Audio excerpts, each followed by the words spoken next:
Amelia Reichleaf from Osborne Park High School. Amelia?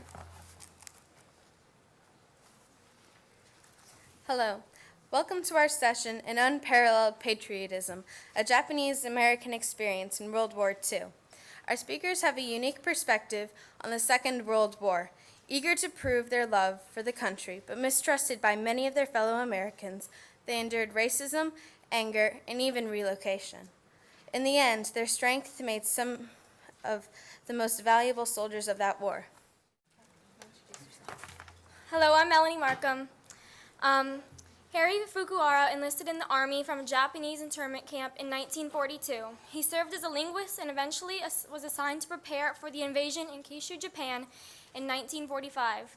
Fortunately, he was spared the nightmare of having to fight his own brother who had been drafted into the Japanese military to defend the island. He is a recipient of the Bronze Star, among other commendations. Grant Hirabayashi joined the Army Air Corps in 1941 after being drafted and volunteered for a position in the legendary Morelos Mortars, serving behind enemy lines in Burma. He later served as an interpreter at the Japanese surrender ceremony in Nanking. Joe Ichu was in the Army for a mere 2 months before being discharged due to his Japanese ancestry before the Pearl Harbor attack. After being relocated to the Piston Camp in Arizona, he volunteered to prove his loyalties and was ultimately involved in the liberation of Dachau concentration camp. Giorgio Staccato of Denver, Colorado, was an Army private of the 442nd Regimental Combat Team. He is most known for inspiring his team to take the hill in Buffeton, France. 55 years after the war, former President Clinton awarded him with the Medal of Honor. Yeiichi Kuwayama was born and raised in New York City and graduated from Princeton University. He joined the Army about a year before the attack on Pearl Harbor, and his subsequent service earned him numerous commendations, including the Silver Star and the Purple Heart.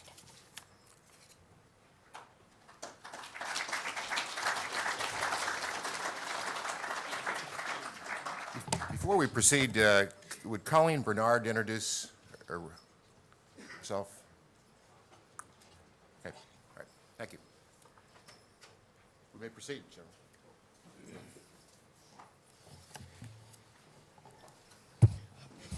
General. Good morning. We represent the Japanese American Veterans Association. Thank you very much, sir, for having us here today. The Japanese attack of Pearl Harbor, Hawaii, on December 7, 1941, changed the lives forever for Japanese Americans. They were tarred by their government and the American people with the same brush that was used to condemn the Imperial Japanese. The commanding general of the Western Defense Command reflected that attitude when he said, "A Jap is a Jap, regardless who he is." Jap, of course, is a derisive word.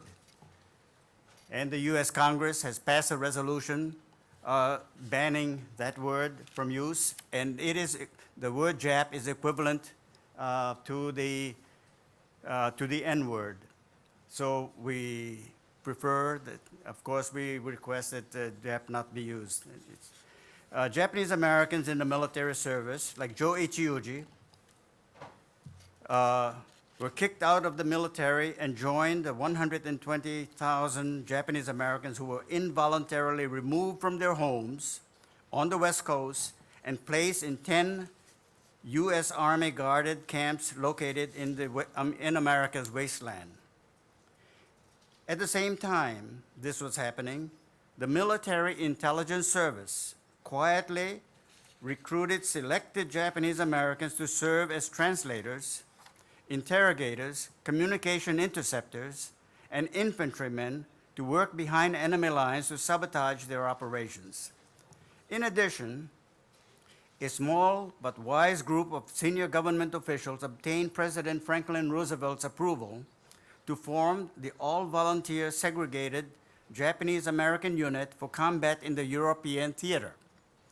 This unit was called the 442nd Regimental Combat Team.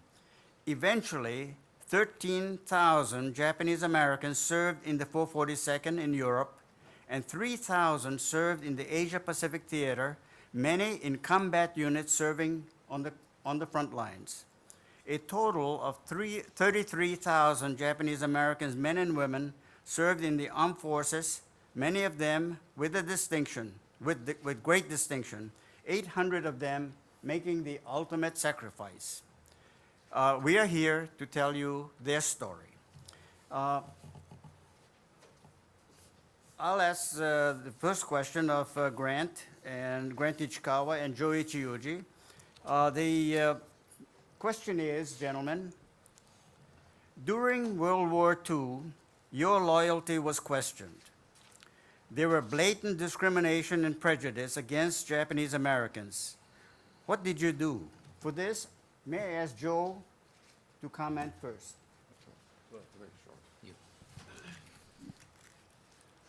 Thank you for coming. I would like to answer this question by saying I volunteered for the 442nd Regimental Combat Team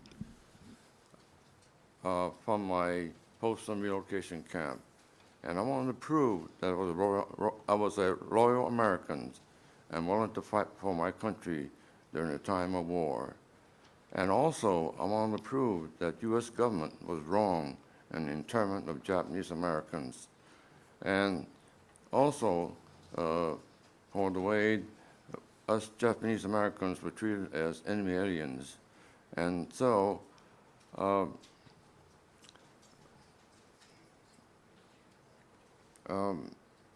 I felt that this was the only way to get my family and friends out of the camp. Thank you. Great. Thank you for coming. On February 19, 1942, President Roosevelt signed Executive Order 9066, which in effect gave General DeWitt, the commander of the Western Defense Zone, including states of California, Oregon, and Washington, the authority to put all the Japanese Americans, many of them U.S. citizens, into stockade, ringed by high barbed wire fence and manned by U.S. Army guards in the watchtowers. That was the blackest moment in my life, is being treated as an enemy alien. In fact, in September 1942, the draft board reclassified us as 4C, meaning enemy alien, unfit for draft, unwanted by the U.S. Army. Yet in November 1942, as Terry was just saying, there was a recruitment team that came from the Army Military Intelligence looking for volunteers to fight against Japan.